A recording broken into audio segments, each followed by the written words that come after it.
I think the best way to explain how the outcomes are used in day-to-day practice is to give you an example of a learning experience that's currently happening for the twos and threes in the room at the moment.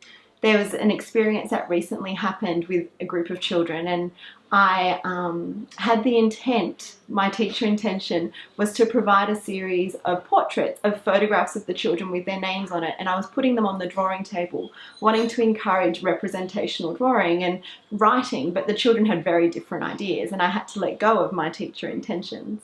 So they were just like little laminated cards that the children ended up carrying around with them. So one particular child was missing a friend who was away that day, and so he carried his friend's card with him all day saying that he was missing him, and another child collected herself and two of her peers and was walking around giving it to them. So they became tangible links to friends both near and far. Then there were another group of children that did building with them. And so they would then structure their buildings and have their friends' photos on different layers of their building. And then it became that visual link to community that they were building themselves here at Mia Mia.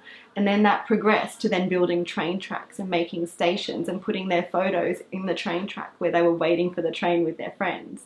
And then it moved into the home corner where they were putting the photos down and serving their friends' portrait pictures food. It became an indicator of friendships, and it became a way to build community because they could see themselves. They saw themselves and their friends and building that sense of identity. It was quite ironic though, after many weeks of watching them use these portraits everywhere other than the drawing table, they then moved on to start drawing themselves and their friends, and I delighted in that.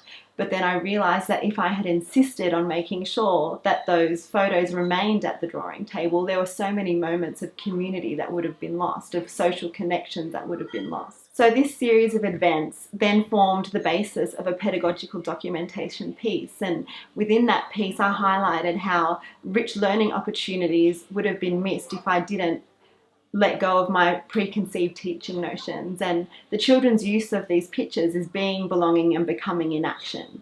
So when I consider those 5 outcomes, a strong sense of identity, they were able to see themselves and others, they were visible within our learning community. Making connections and contributing to their world was evident in their relationships and joy and togetherness as they were building community through these little photos. Having a strong sense of well-being. So having emotional stability and being able to cope if a friend is absent with the use of a picture to give them comfort. Being confident and involved learners, showing agency in planning and making curriculum decisions. It wasn't my choice for the children to use the cards in this way, but so much meaningful learning happened because of it. And being effective communicators as they were able to express emotion and their thinking with clarity. All these elements are really visible in this one place.